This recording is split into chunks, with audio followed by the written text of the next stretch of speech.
ladies and gentlemen, live from the west coast of Ireland and the northeast of England, we have, in the blue corner, Scott Catherine Rennie, gay adoption dad, and Al Coates, M to the B to the E. I think we'll just leave that in. It's episode Like 153 at this point in time. Oh. I don't think we'll episode 154. I don't think we'll ever repeat that Experiment. opener again. Yeah, I don't think we'll remember it. So anyway, how are you, Al? Well, I'm fine. If people want to vote on that, maybe put that on the thing. How do you find the new intro? The one-off new intro. If no votes, it doesn't. Yeah, and the only reason I said it was because I've been listening to way too many American podcasts over Christmas and New Year, and they're very high energy at the beginning. Yes. I say a lot of them. I mean, like, I scroll through Twitter and then I click onto maybe one or two podcasts that I see, and that I don't listen to them all the way through because, to be honest, by the time you get past the first minute, you've lost the will to live on some of them. Which is probably quite similar to ours, let's face it. Well, I don't know. People do listen. People that quite like it. Yeah. But anyway, back to second. Yeah. How am I? I'm okay. I mean, to be honest, I lose my stride. I was thinking about this, and what I find really odd about Christmas is, and I think this is probably true of a lot of people, is I felt like there was a real sense of stride and where I was going, and then Christmas knocks me for six, get a touch of the man flu, and then it all goes to crap, basically. So I've really struggled to get myself back on track, really. And then when I'm inactive, this phenomenon, and I think you're going to experience it when we go on holiday this year, is I become incredibly maudling. Oh, no. Yeah, I kind of go, what's the point in doing anything? Why bother? Why? What have I ever done anything worthwhile? What's the point in the podcast? What's the point in even talking to the children? Oh, you do get maudlin then? Oh, proper maudlin. Grumpy maudlin. So, but I'm breaking out of that fug, and I've got the new year, new me, and so I'm quite excited. Actually, I'm really excited for this year in some regards because I think I was thinking about this year, and I was thinking, so this is my new high energy me. Woo-hoo! I was thinking, right. So firstly, thank you to everybody who put suggestions what we should do in the podcast. Because I was thinking, probably in a very low energy. An interesting question, yeah. It was low energy me was thinking, oh, what's the point? Why bother? Wash up with same old things. And then people put lots of really good suggestions. So even like today is one of them. It's sort of part of that suggestion, isn't it? It fits into there. So yeah, that kind of got me back on track. So, but that's me, and I'm back to work, and I'm still coughing up green stuff and not my usual self. But how are you, Scott? Well, I have to say, as soon as you started talking, I was going thumbs up at the screen because that's exactly how I felt. Do you remember before Christmas and I said to you, oh, my mojo is so back and my motivation's there and I'm just, yeah. And similarly, Christmas and New Year came and went and I'm just like, oh, is this it? Is this life? Dark mornings, dark nights. I go to work, I come home, it's dreary, there's no, blah, blah, blah. I've got to wait another month to my holiday. What's the point? And then similarly to you, ended up with this flu-y thing that's going round. So Tris had it went over New Year, and then I got it. And it is knocking people for six. And I think, well, personally, I think it's because everybody's lost their immune system during COVID by not interacting with people and sanitizing and over sanitizing all that sort of stuff. But anyway, that's another story. So, and cough, I've never had a cough like it. Never had a cough like it. Ooh. Yeah. Oof. So similar to you, but equally excited about this new year coming, or 2023. I'd said that 2022 as well. Look how that turned out. But we'll, paper over that and crack on. There's what's the point? What's the point? We've got lots of really exciting things planned for 2023, you and I, and I've got loads going on here as well. Loads of stuff. Actually, a big announcement on Tuesday, work-wise. So, that'll be interesting. Ooh. Yeah, not allowed to say anything in a minute. All right, so yeah, but it's just. So I'm trying to get my motivation back. Yeah, Get your stride. But it's really hard back. after this time of year, isn't it? I think. And then you Yeah. take all the sparkly lights down, and you think, what's the point? What is the point? Like, seriously, what is the point? Empty. There's no sparkly lights anymore. It's true. Love a sparkly light. I did get my bargain Christmas tree yesterday, so for next year. So I saw that. Excellent, well done. Happy. €100, €200 off it. Oh, what a bargain! Oh, that's a bargain. That puts Mrs. Coates to shame with her yellow stickers, doesn't it? Honestly. Well, we do have one New Year's Eve, New Year's Eve. She came in, and it was in our old house, and we used to have really high sort of Victorian ceilings. So they were like 8-foot ceilings, 9-foot ceilings. Mm. No, 12-foot ceilings. They were 11-foot ceilings. Let's agree. They were 11-foot ceilings. And she came back from a Focus, which I don't think exists anymore, and she went, No. "You need to get yourself to Focus." I went, I was literally asleep, so I was like, she'd been up and out and gone and come back. It was 8 o'clock in the morning. Oh, yeah. You need to get yourself to Focus now. I said, what on earth for? She said, because there's about 3 men and they're pulling down the Christmas tree in there. So this is a warehouse. The Christmas in the front of the DIY shop warehouse. She said, I bought it. What? She went, it's got no box, it's got no instructions, it's got no labels, but they're putting it in bags and you have to be there in 30 minutes to pick it up. So we got this 12-foot Christmas tree. Yeah. And as I pointed out, our house is 11 foot. 11 So, foot. yeah.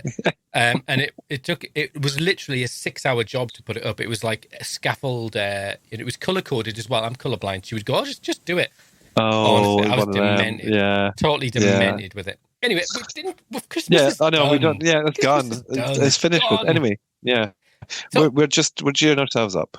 We are. So a couple of things. We have got a fantastic guest this week, and I have to say, we're not going to do too much about that because I think it's a really good standalone introduction. Yeah. One thing I would say is I think it's probably my favourite guest of all last year. What, this interview? Absolutely, yeah. Oh, really? Oh, I mean, yeah, she was good. Well, because she was just so good. She was so prepared, and she knew her stuff, and she was just so. She's just on it. She's just on it. Yeah. She knew us, yeah. And some of her questions, like your question at the end was very tricky, and she just glided through that. I'll tell you, I'm turning more into Jeremy Paxman than anybody could have ever imagined. I want the truth. You were screaming down the Zoom call. If I was in the room, I would have been shaking her. I would have been shaking her by the shoulder, saying, "Give me the answer, woman." No, I wouldn't have done that. I'm not very physical. Yeah. Anyway. I think there's a couple of news items I want to pick up on. And I got a text off you last night, and I love that I got a text off you because you never, ever give me there's never anything for any the material. News item. Nothing. Right, Scott, over to you. This is your news item. Yeah, well, this was because I was watching. Long story short, our telly in the kitchen, because there's no such thing as terrestrial TV here. We've got Sky and Lounge. This one is all apps, so Sky News is on quite a lot. For Ireland, we watch Sky News, whatever. And there was all this stuff about the APPG because the Sky News are doing this thing about the Westminster accounts at the minute. So they've really trawling all the ins and outs of income and all that sort of stuff, donations, etc. But the APPG came up. So and the APPGs are basically groups that are apparently set up by MPs to discuss various different things. There's a number of them. We know there's one for adoption. There's the all-party parliamentary group, isn't it? It's like a special interest group. Would that be a... Yes, that's exactly what you would call it, yes. And it can be for anything. It can be... I'm just scrolling now, but we know there's one for adoption, which is, run... I can't remember now who's blimmin' MP is. Rachel McCaskill? I think it might be. I think you might be right. Is it still running, of course, though? Well, this is the thing. I'm not sure because we haven't heard much about it, have we? And it's, I know that Adoption UK and Home for Good used to do the secretariat of that. And essentially, PPGs are people who are interested in specific topics. So, as in MPs, who are interested in specific topics, so they can join, and they can kind of. I watched the interview and they were talking about it being lobbying groups, and you can make a difference by contributing to an APPG, and there's a thing around donors to certain APPGs as well, which was obviously why Sky News have picked up, because there's some very interesting, and I haven't got them to hand, so we might talk about it as this comes out and gets wider.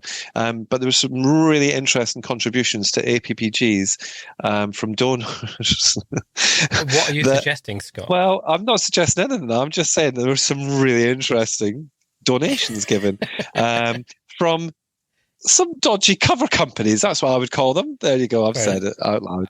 But I just thought it was really interesting because the APPG, I always assumed that it was something that came from maybe the DFE or, something like that, because it's specific. The one that I know about was specific to adoption. Adoption so I assumed, permanency, wasn't it? I think. Yeah, adoption and permanency. Yes, that's right. Yeah. So I always assumed incorrectly that was something that was driven by the DFE as a kind of subgroup to some of the work that you and I and the ASGLB and all that sort of stuff do. But it's not. It's a separate interest group, and I just thought it was really interesting. I mean, I don't know. Well, I don't. You're not suggesting that money has been. No, oh God, no. Can I just be clear on that? But the money, but the APPG wouldn't run without a donation. So somebody will have contributed in some way, and I haven't looked at it. That's what I'm saying. I just saw it on the telly, and I thought, I'll mention that to Al because he might be interested in that, because I know how you like a bit of scandal now and again. Well, I love a bit of gossip, me. Yeah, so we're going to do a bit of research. And interestingly, the reporters, the journalist that's doing it is called Sam Coates. Al Coates, Sam Coates, same thing. Excuse me. Dodgy character. I then did go away and find my specs, because I texted you back going, can't read your text, I haven't got my specs. So I went off and found that thing. The thing that made me think, and so maybe this is where I'm slipping into, I think my bridges are burnt with Home for Good. I think that they've struck me off their Christmas card list. They've probably got a lovely Christmas card list, haven't they? After my flippant emails back to them on a Friday afternoon. But I think that it does raise a question about special interest groups, isn't it? About who sets them up. And I'm not suggesting there's anything nefarious in Home for Good at all. But what I do think is that it represents a particular perspective, as does Adoption UK, which is to promote adoption. Now, I'm not... Excuse me. Go on, get it up there. I can't mute myself, listeners. Sorry, because I get told off if I mute myself. But I do have a very chesty and throaty cough, so you're just going to have to put up with it. Just go with it. It does raise interest. It is interesting though, because that actually sort of ties into the another thing that I was going to talk about is that the CVA report that's being released at the Houses of Parliament. I've been invited. So and I'm going to start upsetting them by replying to their emails and sign them off Al Coates, because you get invited to this stuff. You don't like half these people. I go not along, and what? How dare you besmirch my good character? I'm like the Tom Hanks of adoption. Everyone likes Tom Hanks. Oh God! Don't compare yourself like that, mate. Okay, fair enough. Anyway, go on. So that I think that is worth watching, and I think it is worth bearing in mind that whenever we get these reports that there's people, and Home for Good have got a really specific perspective. They're very pro adoption, pro fostering. Yeah. Not that you can. Well, it's hard, isn't it, to take a position of we're very against adoption, but yeah, but I think no one's going to take that position, are they? Well, this is the thing, and it's interesting, isn't it? Because last year, really towards the end of last year, and you've said it a couple of times, adoption is changing. It's not the gold kind of stuff, it's not the gold thing anymore. I'm hearing a lot. You're probably hearing a lot. I'm, seeing a lot of things being said and done that would indicate that there is a massive change coming. It's like going to be it's like, I guess it's like turning the Titanic round in some ways, but it is turned and it's nearly completed its journey. There's stuff going to happen in 2023 which I think is going to shock everybody, and it's just going to disrupt everything, and it's going to change the landscape completely. And I think that these sorts of things are what's going to contribute to it as well. And I don't think there's any saving of it. I think once it's done, it's done. I'm seeing, again, I know we've not upset them, but, Adoption UK, we've invited the new CEO, Emily, to come on. She was ill. We haven't heard back from her since. I'm hoping that she will come on at some point. But my point in mentioning that is that, it's like everybody's gone back into their corners and doing their own thing because, and I'm very much a collaborator. You know that. I love to work with different people and different things and stuff. Unless they touch your spreadsheets. Not well, yeah. Don't touch my admin. If you start touching my admin, then we will fall out, or my marketing on my Canva. Just don't. If you go there, we will fall out, and you will end up with less fingers than you started with. Yeah, I don't think that's actually what happened to Al. I was staying at his house one night, and he touched my Canva and my admin, so I went in and did some damage to his finger. That's how his finger ended up. Yeah, and then it suddenly became clear that you've removed access to the shared podcast bank account. That sort of made perfect sense. I looked at that. Did I not text you about that? I looked at that at Christmas, and I managed to open it. Oh, thank heavens! I did Have you not looked? No, I did think that you had gone off on and Acapulco. It's not the podcast bank account. We don't have a podcast bank account. Do we not? No, we don't. Oh, we've got our No Borders, noborderstraining.org. Right, okay, cool. Yeah, it's an email. Into like a team meeting. It's so long since we talked. Bespoke requests. No, that's next week. It's next week. Next week. But I totally agree, and I think that the lobbying thing I think I'm sure that the APPG for Adoption and Permanence should. The Adoption Special Guardian Group Leadership Board is gone. Yeah. Dominoes are falling really quick, and I don't think people are clicking to that. No. Really quick. No. That's within a space of 6 weeks. Yeah. So watch and this today space. We'll know next week about the future of the ARG, the Adopter Reference Group. That's on the agenda for next week because that's why how Al and I are going to manage a team meeting next week because we're in London together. Hey, skipping merrily down Whitehall, holding hands. We should do a live. We should do a series of lives in different places, like pictures of you and me, like on our holiday snaps. Big Ben, the wheel, Trafalgar Square, Buckingham Palace. We'll do that. That'll be fun, and then we'll do some lives. That'll be wizard, as they would say. The other, I've got quite a few lists. There's a few things. I'm going to put up some links into the podcast notes. The one being in relation to the government poll. The government have asked for specific consultation survey in relation to Ofsted and whether people should provide it. Have we chatted about that before? I don't want to get too much into the long grass. No, I don't think we have. I thought it was a really interesting one because I saw the email that you pointed it out in because nobody had asked.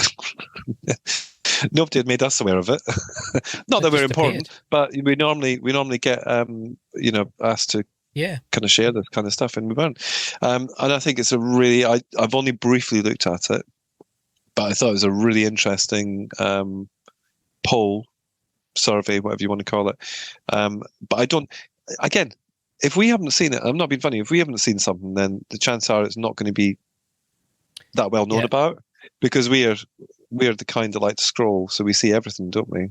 I tell you, so we see everything. We do see everything, all-seeing eyes. So it was on two specific points, wasn't it? It was about because currently anyone who accesses the ASF has to access it through to an Ofsted provided or an Ofsted approved or Ofsted registered, provider. And so that is often done under the banner of the local authorities. So they're saying, shall we remove that requirement? And I think that one actually is a bit mute because I think people are just sort of working their way around it. I think the main one, the second one, is in relation to post-18 people accessing support, and do they have to be Ofsted registered? Yeah, I think that's massive. It's huge. It's huge. But nobody's actually said, let's do this. Well, I think. Well, what do you mean by that? I mean, I think that it sort of does it ping off the back of the back of the Joint Human Rights Committee into forced adoption, where that was raised as an issue by a lot of adoptee people. I think it was raised as an issue, but also off the back of that you were under the weather, and I went to the Parliament last year, and that was sort of in the wash about how accessing support. So I think there's a precedent there for. But interesting, Pam Hodges got in touch with me. Pam Hodges, who is a campaigner, an adoptee, a social worker who has worked tirelessly to support and reunite, kind of to rebuild relationships, families, reconnect, yeah. And she's sort of saying there's more to go. We need to do more on requirements. So actually, she's got in touch with us in relation to what we should be doing and trying to raise a campaign about before it's too late, because there's a lot of people, birth parents, who are going to be too old. This is like a news-heavy intro, isn't it? It is, isn't it? So that that it's good. If that consultation is open, I'll put the link to it in the show notes, because I think people should put your views on there, and I think as many people as can. I'm not going to give too much of an intro, but the next one is in relation to 16 and 17-year-old semi-independence, because currently children and young people in the care who go into semi-independence there's no sort of Ofsted requirement for inspection or regulation of the premises that they go into. Okay. So that's changing. So that is going to happen, and because the service that I work for, I'm a director of, we support unaccompanied asylum-seeking children, and we've got about 30 of them, and we're not registered. We're not Ofsted registered. We don't have to be, and I think we provide an amazing service for young people, and we really go the extra mile. So we're like bring it on. We want to be registered, and we want to be but there's a lot of young people who just literally get put in bed sits. So I'll put the link to that consultation as well if people are interested in filling that in, because I think that's worthwhile. But that closes on Monday, so I apologise if you listen to that after this. I'm coming to the end of my news list. One thing I would say is that there was I think I'd really like us to do an episode in the future about social workers, about turnover in social workers, about some of the questions people are asking about working with difficult social workers. And you know all about that, Scott. I thought you could. You've known me for years. You've got lots of insight. Sadly, there's no turnover with you. You're still there. You do know that I'm allocated to you, don't you? Yeah. Legally. Legally bound at the hip. Yeah, I mean, we see it a lot, don't we? And I saw your tweet this week about it. I didn't reply because it's not something, Twitter to me is a bit of a mess at the minute, so I'm kind of anyway, that aside, yes, I've heard this for years about turnover in social workers and all that sort of stuff, so I think it'd be a worthy focus for an episode, definitely. Smashing. And maybe we can get people to put their views, because I think it's something that people have a lot of perspectives on. I think that's the end of my list of things. I'd just like to say that one thing I am doing this year, and I'm going to tell you about before I ask you one question, is what I'm doing? I'm starting to juggle again. Right, I didn't know that you juggled in the first place, to be honest. What? Right. I'm in here. You want to see me juggle? Oh, yeah. That's nice. So what I've done is I've gone back to juggling. For those of you that can't see this, because nobody else can see it apart from me, he's juggling green balls. Yeah. So I've taken up juggling. That's my New Year's resolution. I'm going to juggle 10 minutes every day and I'm going to put trick of the day on my Instagram. Oh, okay. So that's totally uninteresting. So my final question to you is, Scott, what would be your top tip which links into our interview and links into a question we had on Twitter? What would be your top tip for adopting older children? Don't do it. I mean, I'm joking. Something on the line there. Yeah. Internet. My top tip for adopting older children. Oh, blimey. Oh, I don't know. I think I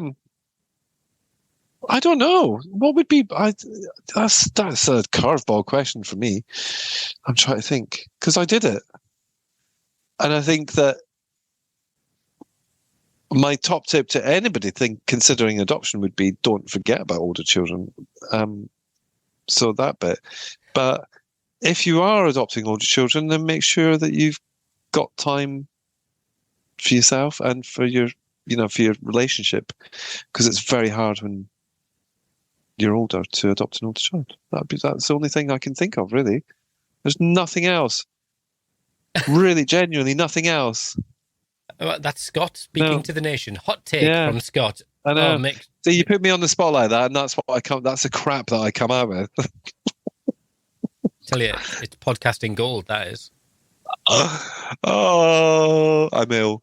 I'm putting it down to being ill. Right, what I want you to do, and here's your homework for the weekend, is I want you to put your on Twitter, I want you to put your top 3 tips for adopting older children.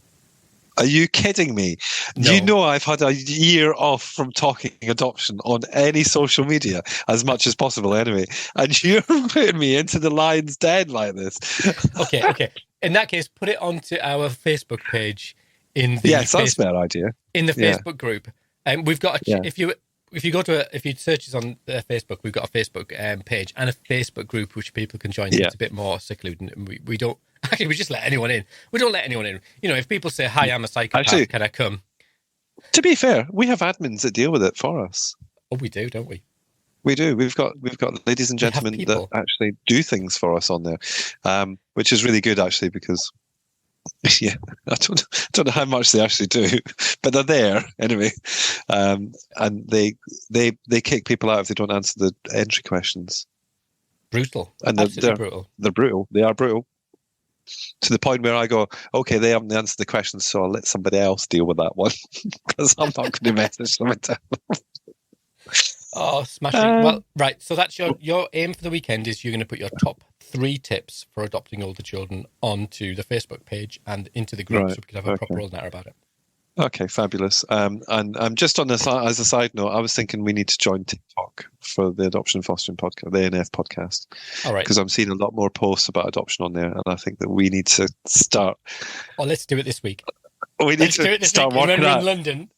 Working out how we do TikTok when we're not together. Oh, please, let's do that. Can we do TikTok in London? Can you have you and me dancing in front of Parliament? Should we do that? You do know TikTok isn't just dancing, don't you? Because no, there are. Yeah. Your face there. That is the most. Oh my days. Anyway, right. I'm not dancing on TikTok. I might look at you dance on TikTok while I'm speaking, but that'll be it. Right. So there is a special interest website, Gay Scott watching Al dance on the internet. That's Gay like Scott. Really Gay Scott.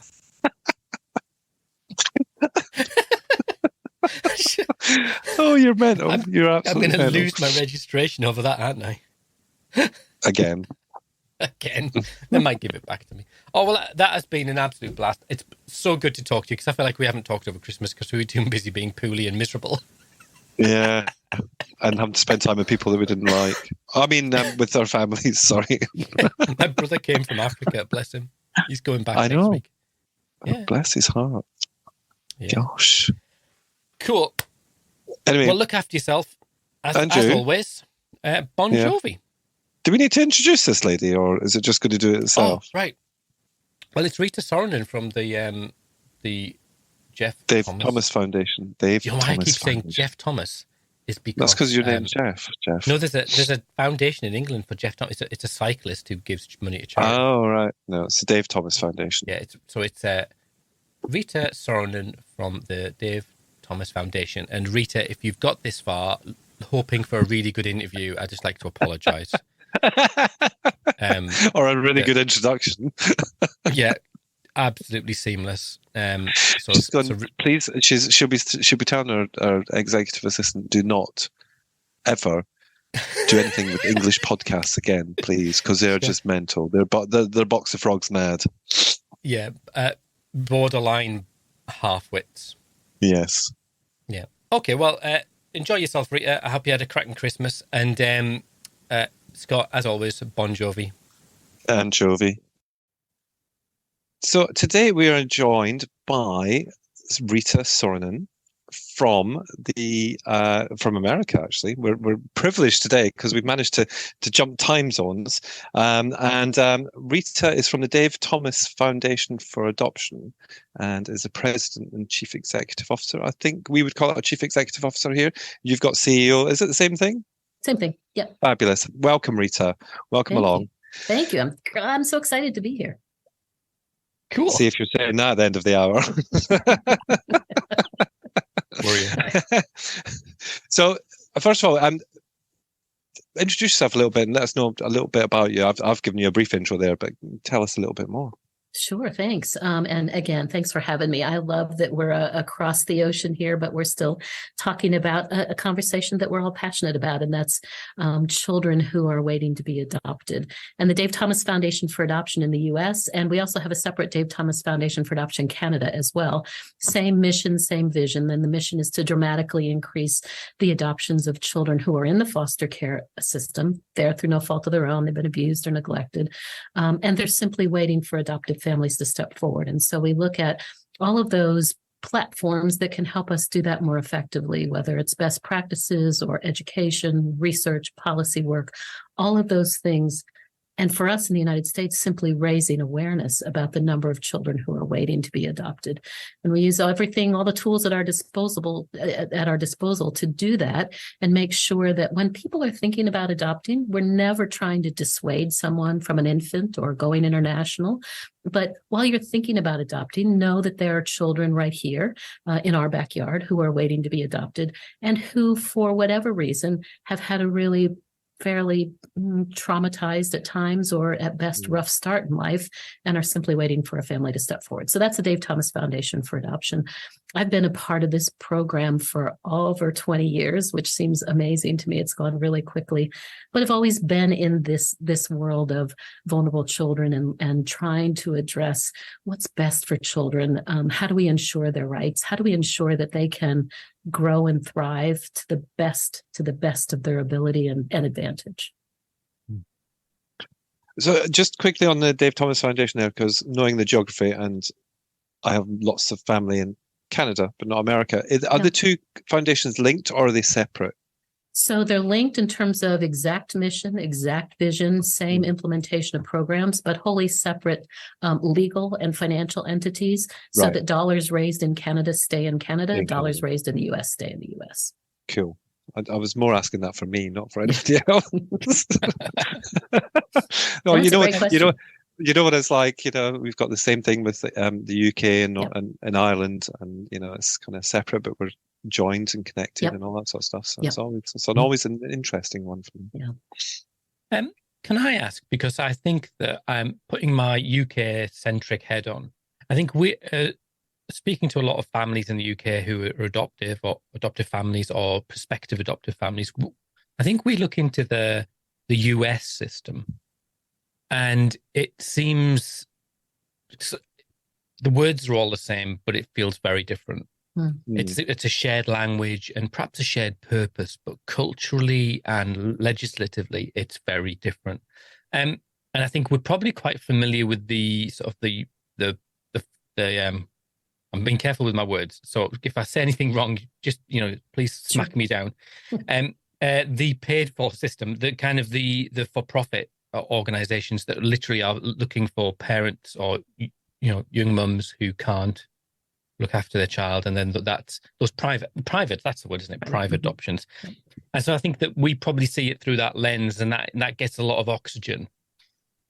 I'm not sure that we're particularly that au fait with the system that you're talking about, which is children out of the foster care system, which is in the UK, which is, I think, would we say exclusively? 99.5 probably percent, isn't it? We have no private adoptions, or maybe we have one a year, that's probably secretly done. So could you tell us a little bit about the US system? How do children, what is the legal process for a child to find themselves in a situation where they can be adopted?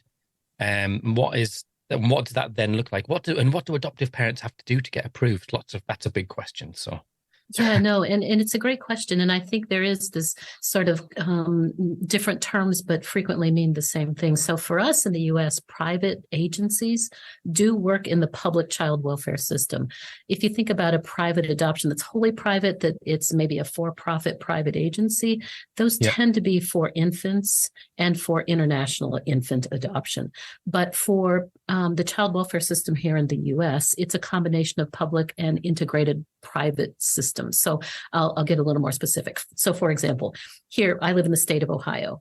It's a county-run state, so that there are 88 different counties across the state of Ohio.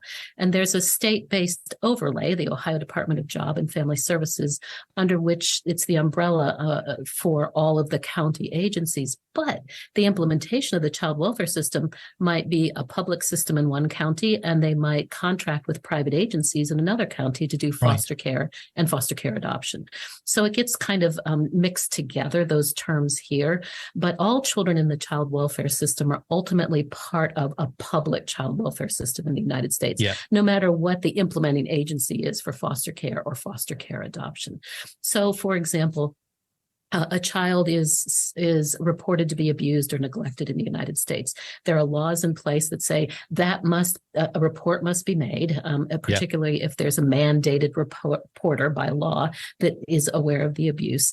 As soon as that report is made, no matter what state they're in, and every state, all 50 states function differently than each other, and within county-run systems, sometimes all 88 counties run a little bit different than each other. So it can get a little complex. But there is this still federal overlay with the laws that trickle down. And so that report is made, and the organization in that city or that county or that state is mandated to investigate that report within a certain period of time. And they either find that there's nothing to this and they close a case, or there may be something to it, and so we're going to investigate it further, or there's an immediate risk to that child, and so they may remove that child and place them in foster care. And then it's this long system of winding through the child welfare system and courts who make determinations of safety for this child. Can this child go home? Can this child stay in foster care? But we'll put services in place. Ultimately, the goal is always to get this child to their biological home, to their home of origin. That's where children deserve to be. Unless for some reason there truly is a safety issue, that child cannot be safely raised there. And it takes the courts here a long time to finally say, even though there are timelines that are supposed to be put in place, there's escape hatches for those timelines, right? Ultimately, a court may say, no, this family is going to be permanently severed from this child and this child from this family. There's no longer any right of access, no legal relationship between this child and family. And that's when the adoption system steps in, and they should have been doing something before, but frequently they wait until that court hearing, that termination of parental rights. And then they work, the public and private agencies work to find an adoptive family, hopefully extended family members or fictive kin, people that are in this child's life. And if not, then those sort of strangers that come to the system to say, I'd like to adopt out of foster care. So sorry, that may have been way too long based on what you asked, but it's this complex sort of, yes, federal oversight, federal legislation trickles down to states, funding flows in different ways in order to accommodate foster care and adoption. But it gets very complex at that implementation stage, depending on the state or the jurisdiction that a child exists in. I mean, in some ways, that's comparable to the situation we have between England and Scotland, because Scotland has its own legislative body that has its own assembly. So almost like two states with different. But I mean, when you talk to it, put it in those terms, it feels very familiar. You know, the guiding principle of children should remain with their families where possible, but that for whatever reason that's not always the case. Can I ask then, unless Scott, because Scott's been telling me off lately because I ask too many questions. Am I okay to ask another question, Scott? Yes, you're fine. Off you go. Off you trot. Thank you. Permission granted. There'll be no questions left time he's finished, and I'll just sit here looking pretty. So shame we're not on a screen somewhere. We all find our place. Can I ask then? Culturally, again, I think one of the things. I mean, we get a lot of our cultural stuff. The US leads the world in culture, in the sense that a lot of our media that we consume comes from the US. But what I see is that older children get adopted in the US, where, what would you say, Scott, would a social worker in England, I'm a social worker, what would they class as a child, as, I say in inverted commas, too old to adopt in the UK? What age would?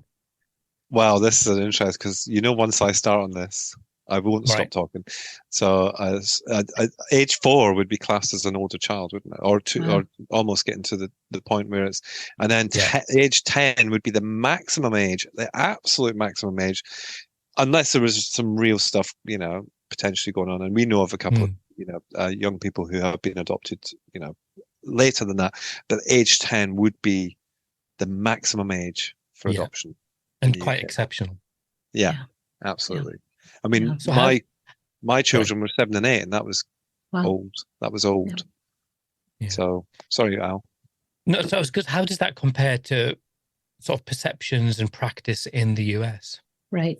No, it's so interesting because, look, there's two sides to this conversation. First and foremost, I think in the U.S., there's the belief that every child, no matter their age or their journey or how they identify themselves or what their family structure look like, that every child who's been freed for adoption should find an adoptive family. So that whether that's birth through 18, right?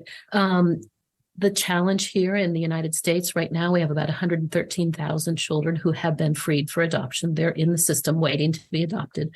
Every year, and this is year over year, and these numbers have not changed in a long time, about 20,000 children turn 18 and leave foster care without an adoptive family. They've been freed for adoption and they leave without an adoptive family. So we say, yes, all children here in the US can be adopted no matter what their age is. But the reality is that not all of them are. And that's where the Dave Thomas Foundation for Adoption has stepped in over the past couple of decades to really focus on that group of children who were freed for adoption, who then at that moment a judge pounds a gavel and frees that child for adoption, makes an implicit promise to the child that we will find you another family. And then we fail that child 20,000 times year over year, essentially. Yeah. So culturally, there may be a shift in attitudes toward whether or not a 10-year-old or a 15-year-old or an 18-year-old is adoptable. But in reality, we haven't yet fully embedded a practice that makes that the case that every child is adoptable in the United States. And so that's become really our mantra and others as well. It's not just the Dave Thomas Foundation for Adoption that we do have to focus on older children and teens. Now, having said that, every few years we do a national survey of Americans' attitudes. So there's practice and then there's attitudes and belief systems, right? What we find is that about 51% of Americans, and this just came out about a year ago, 51% of Americans, so a majority of Americans believe that a child is in foster care because they've done something wrong, that they're juvenile delinquents. That's the phrase they use. So if you already have that viewpoint, you're probably not going to step forward and say, boy, I can't wait to adopt a 16-year-old male that's been in the system for about 5 years, who may have some deeply embedded trauma behaviors that cause him to be perhaps challenge life a bit and challenge the adults around him. So we've got this mix of, again, cultural beliefs, systemic issues that are challenges for these children based on race or color or how they identify themselves. And then we've got practices that say, but yes, every child is adoptable. So we're still struggling with that back and forth as well. I mean, that's quite what is it with 51 and 52% and voting surveys, all this sort of stuff? It's so frustrating, isn't it? But 51%, that's a really high number of people to think that children and young people who are in foster care have done something wrong to be up there. Wrong. Right? It makes me sad. Keeps me up at night. Yeah. I'm not even sure do we think like that in the UK, Al? I'm not sure we do. I mean, there will be some, but I'm just one. I've not seen a comparative survey, because if you asked, when you're immersed in the world, probably like you are, Rita, that you when you're immersed in this world, I'm a social worker, then you feel like this becomes common knowledge. But actually, if you were to go out into the street and say, well, are they just, I'd say in inverted commas again, naughty kids who are not doing what the parents are wanting, or kids who've got on the wrong, on the wrong side of the tracks. Yeah, maybe that is the case. I don't know. It's horrifying. It is horrifying. And this is just a national snapshot. We're not asking the question of social workers or of, judges or people that are enmeshed in the child welfare system. This is just the person on the street kind of interview. And so if that's the belief system, then that drives us to make sure that our messaging is different too. That, here's why children are in foster care. Here's what the system is. Here's the trauma they've experienced. Here's why you might think that they're bad kids, that they're acting out when they're just trying to resolve so many issues that they've experienced in their lives. We also know from the same survey, so again, not so different from what you see, 60% of Americans would prefer to adopt a child age 5 or younger. So the preference, that I think that coincides with that 51% number, of course. So, but think about it. You all have teens, right? Or you've lived with teens, or you were a teen yourself at one point. Look, we don't like teens, no matter what country you live in. We're not real fond of teens, right? You go into a party, you have a party, and you start talking about your kids, and what happens to everybody's face? If they're 12 or older, everybody's eyes start rolling, and you start telling your horror stories. When quite honestly, they're the most engaging, creative, yes, frustrating creatures. It's that most challenging period of a human's growth, but that's just what it is. They're just learning. They're trying to become adults. So we have this predisposition to not like teens to begin with. Then think about them in foster care. Then add issues of race and abuse and domestic violence and substance abuse in the family, whatever it is, and they've just got everything working against them. Yeah, that's a true story, isn't it? I mean, 2 of my 3. I got on with better as teens than I did when they were younger, which I find really fascinating. Because I could engage with them on a more immature level than my partner, because that's the kind of parent I am, you see. It's fascinating, absolutely fascinating. It is. The figures are fascinating. I mean, because the adage isn't the way two similar countries separated by a common language. We're not. We are. The US is a totally different country. The fact that we speak the same language is just coincidental. Why? I mean, it sounds like a really obvious question, but who's coming to adoption from the state system or the public system, as opposed to the private system in the US? Because it must be that if parents, prospective adoptives, have got a very clear choice. Do you have data on who's going where and why they're going there? Yeah, and it's changing. It has been changing over the past couple of years as well.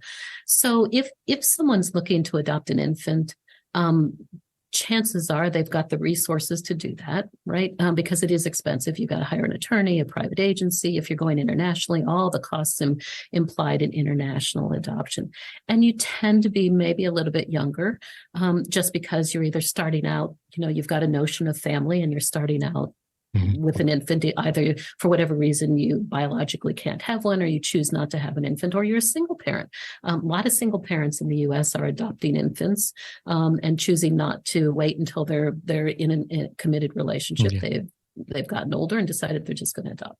But for the foster care system, what we do find is it tends to be a sort of middle to lower income person that steps forward to adopt out of the foster care system. Lots of single parents that do. Lots of folks who are connected somehow to the system. Either they were adopted or they grew up in a family that had adoption or foster care. They understand the system, and so they step forward because they want to be a part of the solution of these children waiting in care. Older folks, so people who have already raised a family perhaps, and they still say, wait, I've got room in my heart, I've got room in my home. I don't like this idea of empty nesting. I've got time and perhaps resources to think about adopting, and those are the folks that tend to adopt an older child. They don't want an infant. They don't want to deal with diapers and midnight feedings and preschool and all of those things again. So it's just a changing mix. And certainly for us in the United States, and you'll have to tell us if it's the same-sex couples, either single or in a committed relationship, are stepping forward in a much bigger number to adopt out of foster care as well. Yeah, I'd say that was definitely the case. What are the figures, Scott? You'll be able to, our LGBTQ plus correspondent Scott will be able to give you the figures. What's the approximate? Is it? I can't. I think it was. I think it's 4 in 10 for the whole of the UK. But I'm keep chatting. I'm going to investigate that because I need to know. Really, I haven't checked for a while. So Yeah, and I don't know what the numbers are here, but it's certainly a significant number. Now we've had some, cultural and legislative challenges here in the U.S. I'm sure you've been hearing about people trying to put roadblocks up, but hopefully that's not going to continue. I mean, I don't want to draw you onto the rocks of politics, but I'll give it a go. Because again, looking into the US, seeing that again, adoption's kind of central to some of those narratives around abortion, about the kind of the Supreme Court unraveling the federal right to abortion, and then the comments from the justice saying, "Oh, it's a good route for adoption," and you kind of go, "That feels so alien." And then adoption is also really intrinsically linked to faith in a way that it isn't in the UK. Yes. Can you give us a few? I mean, I don't want to. If it's a hot potato, then pass it on to Scott. But if you're happy to maybe give us a few thoughts and comments, I certainly don't want to draw you onto the rocks. No worries. I think they've become oddly tightly woven conversations in a way that it wasn't previously. Look, as soon as the Supreme Court decision was made, I was getting calls from AP and UP reporters all over the place. So what's the impact on foster care? Because the Supreme Court justice had made the comment that she made during the hearings. And the reality is, the foster care system in the U.S. isn't rife with babies. That's not the issue. The average age of a child waiting in the foster care system in the United States is 8. So this isn't about babies in the foster care system. And we know from research that even if a woman who may not have wanted to have that baby but chooses to or is forced to, they tend to keep those babies. And for the ones that don't, then that goes into that private adoption system where dollars are to be made based on babies. But it becomes tightly woven, you're right, with faith-based organizations as well. And that's where we've had some challenges with some faith-based organizations saying, look, I don't want to go against my faith and let a committed same-sex couple come in and adopt a child. It's not part of my faith. And so there have been challenges in court for that. The reality is that the Dave Thomas Foundation for Adoption believes that every child deserves a family. Every qualified family that steps forward, no matter what they look like, how they define themselves, what their preferences are in this world, are they faith-based or in the privacy of their own home, means nothing if they can successfully and safely and lovingly raise a child. And so we try not to get engaged in the political conversations, but we're also going to make sure that we stand up for the rights of both children waiting to be adopted and families who step forward to adopt. I mean, that's really laudable. I've got some figures. Like you're about to say something. Go for it, Scott. Well, and these are rough because obviously fluctuates, doesn't it? So in Scotland, 1 in 12 was LGBTQIA plus. In Wales, 1 in 8, and in England, 1 in 6. Wow. Now, when same-sex couples were first able to adopt, it was 1 in 31. Wow. That's an average across the UK. So, and there's that difference between what's legal and then what happens in practice, right? So in the United States, it's legal in all 50 states for same-sex couples to adopt, right? Legal for all same-sex couples to get married. But what happens in practice at an individual agency level can sometimes be the difference between letting that happen, making it happen, or frustrating someone to the point of stepping away from the system. And so that's where we try to do a lot of education. Again, for the Dave Thomas Foundation for Adoption, we give a lot of grant money out to organizations as part of one of our signature programs. They have to sign a non-discrimination statement that says they will not engage in that kind of behavior. And if they can't sign it, great, but you can't be a grantee of the Dave Thomas Foundation for Adoption. Yeah. So is that feels quite progressive in the context that you've described? Has that caused you any conflict, or is it just basically you kind of shake the dust off your feet and move on and find families? Exactly. Yeah. That's exactly it. Yeah. So far, who knows what's going to happen in the next few years? I mean, who would have believed we would be at this point at this, now? So, but I think things will even out. I think if we continue to simply focus on what's best for this child, what's best for this family, how do we provide all of the supports necessary to make this child a success, however you define that. Hopefully everything else will fall by the wayside, but we'll see. Because we use the phrase, we're not looking for children for families, we're looking for families for children. Exactly. We use the exact same thing. Absolutely. And that sometimes feels really clear until you start to get into the murkiness of doing it. Scott looks like he's got a question, but I might squeeze No, I was in. just going to comment on the kind of the recent stuff that's gone on in the US and how a lot of people here are now starting to understand how the US works in terms of this kind of thing. Because, yes, like you say, same-sex marriage is legal in 50 states, adoption, but that could be taken away very quickly if it's not in. And I know, I've read a lot of stuff. Again, the American system is fascinating for lots of reasons. Not all great, but for lots of reasons, it is fascinating. And I've started to read a lot of these things are, there's a lot of things around statute and the legislation and stuff now trying to, get these things into statute rather than just being, a kind of, oh yeah, we'll do this and that's great, and it's not in law. So, and I think that Britain, especially with the same, being part of a same-sex couple, legally married, same-sex adopters, I think that there's a lot of concern within the community in the UK and Ireland that if the US can do it, then it can be done elsewhere. Well, and that makes me sad. Yeah, and that is a very sad state of affairs that people would feel like that. So. It's not your fault, Rita. I'm just, we don't speak to American people on the podcast very often. So it's like an opportunity just to mention it, that's how we're feeling.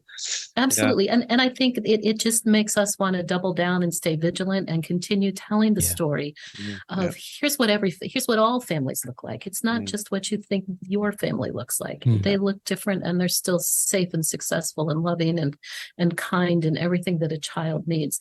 I think we have to make sure we continue to tell the flip side of the story and not let the loud voices drown out what can be best for humans in this case. Yeah. Well, can I drag you back off the rocks now onto safer ground? Like a palpable sigh of relief all around. I'm scared of losing my registration. I'm sure I can't. I'm okay saying things in America. I'm sure you're all internationally. I'm sure Well, actually, it's quite hard to be a social worker in America. I think that the bar is much higher than the UK. But anyway, that's another story. I have wouldn't have me in America. The question I wanted to ask is in relation to older children. And as I started to think about adopting older children, one of the things that we're really working hard on, I think, as a system in the UK, is how do we maintain significant links for children? Yes. Because and I think right and probably really, justified criticisms of adoption we see is that it's that severance of that family connection. And of course, sometimes there's a need, but not for every single person in the family. Working with teenagers or your older children, then how? But there's a legal severance, but there's not a necessary. Can you kind of paint a picture of what the thinking is around that and what the practice is around supporting, 15, 16, 17-year-olds and that? It's fascinating. Absolutely. And quite honestly, it's cruel not to, if at all possible, engage that child or keep that child connected to familial connections. I mean, it's just part of who they are. It's how they identify themselves. Once again, that's changed radically in the US. I mean, it wasn't so long ago where when those ties were severed, that's it. You didn't talk family. You didn't reach out to extended family members. The apple doesn't fall far from the tree was the overriding practice at the time. That's changed significantly.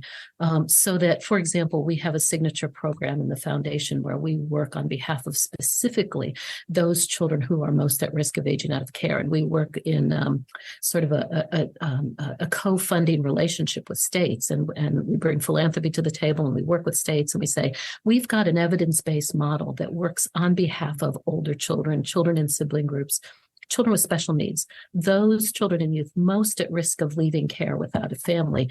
This program works. And so one of the tenets of that is so we hire full-time adoption professionals. We don't hire them. We give grants to organizations who hire full-time adoption professionals that implement this evidence-based model. And one of the first tenets of that is reach out to extended family members first. Make sure that the agency who may have either ignored them or forgotten about them or just hadn't reconnected with them in some period of time, reach out to family first, because you may find grandparents or cousins or someone who didn't realize this child was available for adoption or had been ignored early on in the process. So absolutely.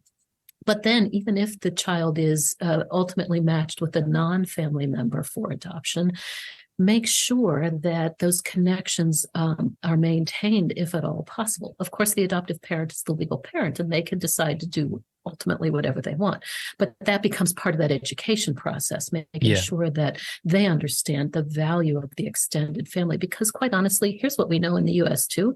A child turns 18, leaves the foster care system, they tend to go back to that family of origin no matter what, no matter how safe it is, if they're not within a different environment. So let's make it a safe connection. Let's make it a robust one, if at all possible, and take the lead of the child as well. If they say, not right now, I don't want to, just keep the conversation moving. That's fascinating because I was thinking, with us adopting younger children, our adoptive parents, rightly or wrongly, have got the within their gift to erase the past. Yes. Whereas with a 14-year-old, you can't sort of go, well, that didn't happen. Exactly. And don't go on Facebook and talk to your mother. Right. So you can't pretend or play nice. You've got to kind of embrace that reality, haven't you? Exactly. And I think that's an eyes wide open activity when you jump into the foster care system as a potential adoptive parent. Know that needs to be part of the process. It may not always be a part of the process, but it probably can be, particularly if you're going to be adopting kids older than 5 or 6. So even those kids, at some point will question, wait, what went on when I was younger? Yeah. And so we don't want that to be a surprise conversation when they're 18 or 17. It should just be a natural part of what their journey has been. Difficult, yes, but a natural part of what their journey has been. So thinking about then the voice of the child and the young person, how much say do they have in their future, in how they end up with the family, and all that kind of stuff? What's the kind of process for engaging and listening to a child or young person's voice when it comes to their life, their future? Absolutely. And it should be significant. And again, and this program I keep referring to is called the Wendy's Wonderful Kids program. And if anyone goes to our website, davethomasfoundation.org, they can find more information about that. But that's, again, another part of this. So these full-time adoption professionals that become part of this program, they're required, and we have folks here at the office that manage their activities, but they're required to visit frequently with these children. They have smaller caseloads. That's one of the tenets of the program, so that they can develop relationships with these children, so that they can hear from the children who is in their life. What do they want? What are they looking for in a family? We can't promise them that they'll get what they want, but we can engage their voice. We can engage their knowledge of their own history in order to pursue, hopefully, what's best for them. And I'll give you an example. We had one young man who had met with we call them an adoption recruiter, had met with his recruiter a number of times, and he was kind of shy, but kept talking about this one family that he really spent a lot of time with when he was in foster care. And apparently he had just moved, and so he wasn't able to spend as much time, but kept referring to this one young man that his best friend. The recruiter finally found this family, went to them, talked to them, and long story short, this family ended up being the adoptive family for this young man. They're in court. The judge is doing the finalization of the adoption and is asking, and should be asking, not only the adults, but the child involved. What do you think? Are you good with this? Do you agree with this? And it took him a little while. He was, again, really shy. It took him a while, but finally the little guy popped up, and I think he was maybe 11 at the time. He stood up straight and he looked at the judge and he said, look, now my best friend is my brother.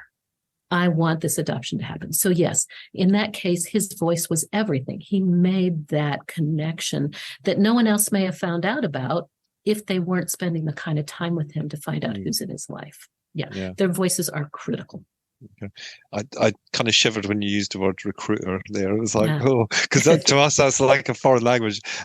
So on that then, I mean, if a child said, nope, I don't want to be adopted, that is not, does that happen? And what would happen under those circumstances? It does. And it's a little bit of a more twisted story then, because here's what we know, right? A child is in a developmental stage, particularly if they're teenagers, where they're asserting their independence, where they want to get out of the rule of adults, even if they're they've never been abused and they're at home with their biological family, right? What did we all do at 16 and 17? Get me the heck out of here. I want to get out of here. If someone had offered me a chance to get out at 17, in a much cleaner way, then I probably would have taken him up on it. So there's that developmental stage that you have to keep in mind, that says, no, thank you. I've been through the ropes with adults. I choose not to be adopted. And we want to listen and we want to respect their voice. But this is one of those where we have to help them think beyond the immediacy of thinking that a teenage brain has, right? Well, let's keep thinking about what happens when you're 20 and when you're 25 and when you're 30. Who's going to be your family then? And so it's not that we disregard that child's voice when they say they don't want to be adopted, but we have to help them begin to understand the value of family so that they don't put themselves in a situation where they don't have that safety net of family for the rest of their lives. It is a tough one. Yeah, I can imagine it is, and morally as well as all the legalities that go around that as well. So you're right, Al. You've got a funny grin on your face. No, I'm laughing at your last question. Oh, yeah. Well, I've got another one after that. So do you want to ask this one? No, I've got another question. Oh, go on. I can remember it. You may have distracted me. Again, it's maybe just sort of, as you're talking, I'm sort of thinking this through and how it would play out in a UK system. And one of the things I thought, and this is maybe, if I'm being brutally honest, not particularly pleasant thought, is that as parents, I'm a parent, that I want something from my children. I want, it works best when there's a reciprocation of love. And sometimes that's stretched, just, like as you say, healthy and normal and all parts of growing up. But it seems to me like you're asking a lot of adoptive parents, to take a child at 14, 15, 16, you're asking an awful lot of them. So on a really brutal level, is there any financial incentives for families? Because that's you're asking a lot, but also, why do parents? I mean, you sort of suggested people coming for older children, but it seems to me they're not getting very much back. And so, is that one of the challenges you have of trying to sort of articulate that and communicate that and kind of sell that? Yeah, it is a challenge. And I'll answer your first question first, that there are financial supports for families that adopt teens from foster care. So in the U.S., the majority of children qualify for adoption subsidies, no matter what age they are, until they turn 18 or, depending on the state, 21. So a monthly subsidy to support that child. In most states, there are tuition, either waivers or supports for college. Since when you think about it, I adopt a 14, I haven't saved for college for that child. And so they may do better if they age out of care and get the kind of supports that exist for kids who age out of care. So there are tuition waivers. There are adoption tax credits in this country for families. Both federal and most states have them. A lot of employers have adoption benefits in their human resource packages that they help provide either paid leave or financial assistance for families who adopt. So there's a patchwork of financial assistance that is available. Is it ever enough? Probably not. But there are supports available. The notion, though, that, well, what am I going to get back from this, I think is a fair one. And we talk a lot to families who are just fostering. They're not even thinking about adopting, but that, you have a child in perhaps your home for 2 or 3 years that you've fostered, and then they go back to a family that you believe is not going to be best for them, but you have to, that's part of this routine, is those kids are going back to their home. And so we talk a lot to those families about, you may be that one person in that child's life life that has made a difference to them, whether or not they're with you forever. And I think that same sort of notion applies to adopting a 15-year-old or 16-year-old. You may not get that immediate payback of automatic love and going to Disney World and whatever it is that families have a sense of what family is all about. But I think thinking in the long term that you will always have a home for that child. That child is always welcome here. That you've helped them avoid negative consequences of being homeless or being undereducated or unemployed.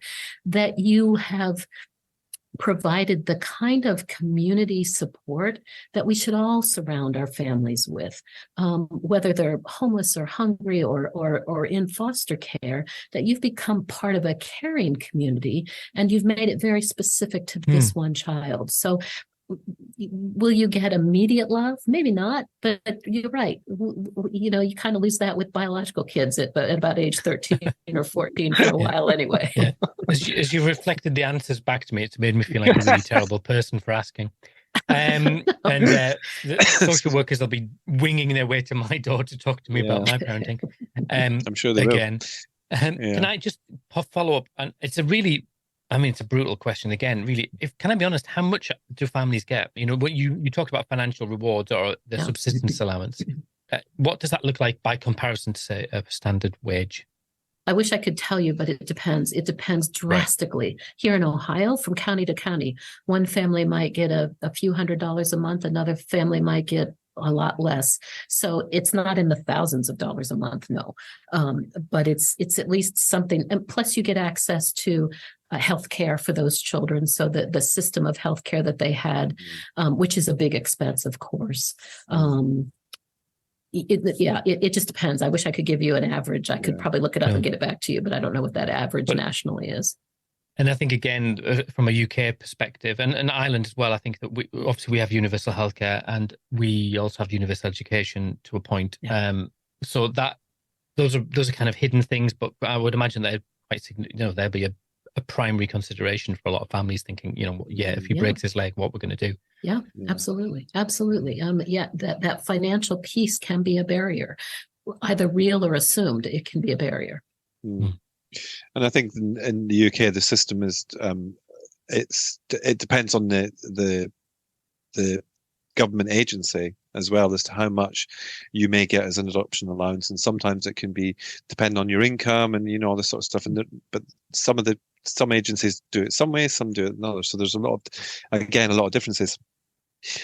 My second to last question, Rita, and it's been fascinating talking to you, and this may be the most insulting question I've ever asked anybody, but for us Brits to watch the movie Instant Family, okay, so you've laughed. Okay, so you know where this goes. But to us, maybe I'm too soft. Maybe I've been in adoption too long. I don't know. It really tugged. I used to work for the organisation Adoption UK when that film was released, and we did big screenings. And the editor of our magazine spoke to the producer. Blah, blah. Is it how it's painted in that movie? I mean, I'm guessing probably not. But how close is it?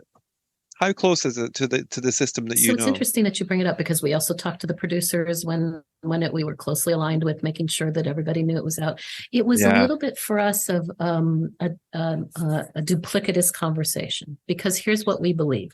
We don't believe children should have to sell themselves in order to get into a family. Yeah. So in the United States, there's a federal Adopt US Kids website. Right, that is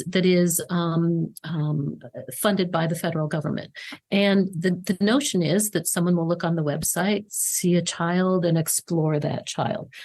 But for us, the challenge is what happens when a child who knows they're on the website is 13, and no one reaches out to get them. Yeah. What's the message to that child? You're not good enough. You're not pretty enough. You're not something enough. That my face was on a website and no one chose me. And so that was the part of the impetus behind creating this Wendy's Wonderful Kids program, that children shouldn't have to sell themselves. And in Instant Family, that's kind of that same situation. Let's go to this gathering and let's see who picks you out. And those kids know why they're there. They know what's going on. Yeah.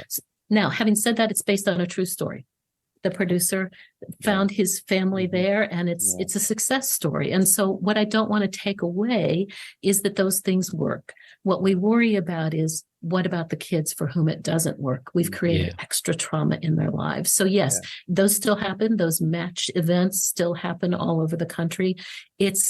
For us, it's not the rule. It should be an added, perhaps, tool, but it shouldn't be the primary tool for how we look at getting a child adopted, particularly an older child. It's really interesting because I think that those kinds of things have only just started to appear in the UK, but they would be for younger children. Yeah. And I'm not sure there would be any. Oh, I don't know. I'm probably opening a big can of worms, and people are going to complain and write in and tell us that I'm wrong. But again, I'm not sure. Yeah, you're right. I mean, for a 5-year-old to go, they've probably got something in their head telling them that they're there for other reasons and not just there to play or to see their friends or something like that. So it's quite a dodgy path to walk. It is dodgy, and it doesn't have to be that way. Look, here in the U.S., we have, hospitals like St. Jude, and especially around holiday time, there's commercial after commercial after commercial about, these poor kids with childhood cancer, and they're on the screen, and it makes you want to give to the hospital. I get it. It draws us in. It helps you understand an issue. But the reality is, children shouldn't be exploited in order to solve a problem. Adults need to solve the problem. So we become two minds of this. How do you draw people in and get them engaged without exploiting the very child or cause that you're trying to fix? Yeah, I think that's something that we do need to work on a lot better. Especially, I don't know about the US, but in the UK, children now being advertised on social media, in newspapers at National Adoption Week, things like that. Well, that's stopped though. I think we've the majority of it, but you can still see, examples of children being kind of, advertised on social media. So that's quite bleak, yeah. Oh. So have you got a last question, Scott? I do have a last question, Rita, and I've left it to last because we can cut it out if you prefer not to answer it, or if we go somewhere that we shouldn't go. Because very recently, Al and I have been having this discussion. There was a podcast at LGBT adoption fostering agency in the UK did a podcast around ethical non-monogamy and essentially an open relationship, polyamorous kind of style relationship where it's all agreed. You know all the words, don't you? I'm using them all just to cover every base, to be honest with you. But Al and I talked about it, and on the podcast, it was an interesting discussion. But what was very clear was that the people who were talking weren't open with their agency and their social workers when they were being assessed to be parents. So, a couple of weeks later, we get an email from. I'm sorry, but they were from America, and they wanted to talk to us about ethical non-monogamy because they are a non-monogamous committed couple who, based in the US, adopted teenagers.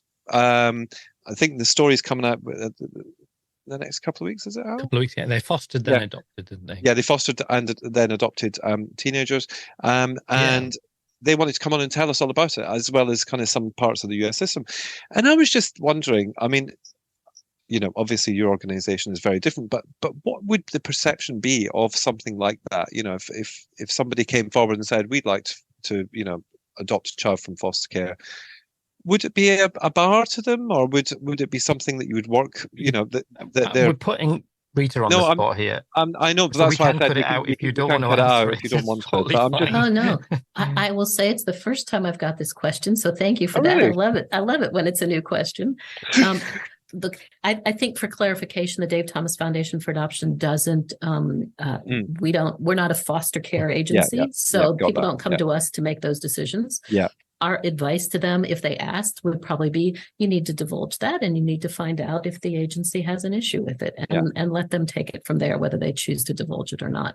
If it doesn't harm the child, I might be putting myself out on a limb here, and I might not have a job tomorrow. But if it's and I don't know what ethical non-monogamy is, so I haven't explored it. So, as opposed to let's say a heterosexual couple who has affairs frequently. Does that disqualify them as a parent? I don't think so. It happens all the time. So I think it's odd that it becomes a conversation if it's something, again, done fairly privately. If it's publicly, then that's a different conversation as well. Yeah. Of course. Yeah. Thank you for answering that. I appreciate that.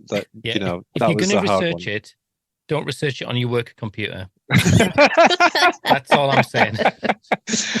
No, seriously, Rita, thank you for answering that. Sure. Like I say, we don't get very many American guests, so when we do, it's an opportunity for us to ask. And the reason I was asking that was because they came from the US. Interesting. The people that we spoke to, and it was a delightful story, and I came away from it thinking, you know what, there's a lesson to be learned here about judging people, because exactly. We shouldn't judge just based on words. We should really speak to people about that. So I really appreciate that. Thank you. Sure, absolutely. But also, for me, it raises the big question of what makes a parent. Because when we strip away culture and all those kind of what is make a parent. Anyway, off the point. Rita, it's been fascinating to talk to you. Yeah, I feel like I've loved it, actually. I should have come when I booked to see you all those years ago, but I don't know what happened, weather or something. Getting out of Canada. I can't remember what it was. No worries. It's been great talking to you both. I'd love to do it anytime. Excellent. You can be our North America correspondent. There you go. I love that. that. Live over to Rita now. Breaking news. Well, it's you'll be off to having your tea. We're off to bed now because it's late, the time differences. So I think you call it supper, don't you, Rita? Yeah, you call it supper or dinner? Dinner, supper, food. Yeah. Al's from the north of England where they call it tea. Oh, No, we don't call it tea here. No, we don't call it tea where I live either. But I used to. When I lived in Scotland, when I was, a child in Scotland, we used to call it tea, but not anymore.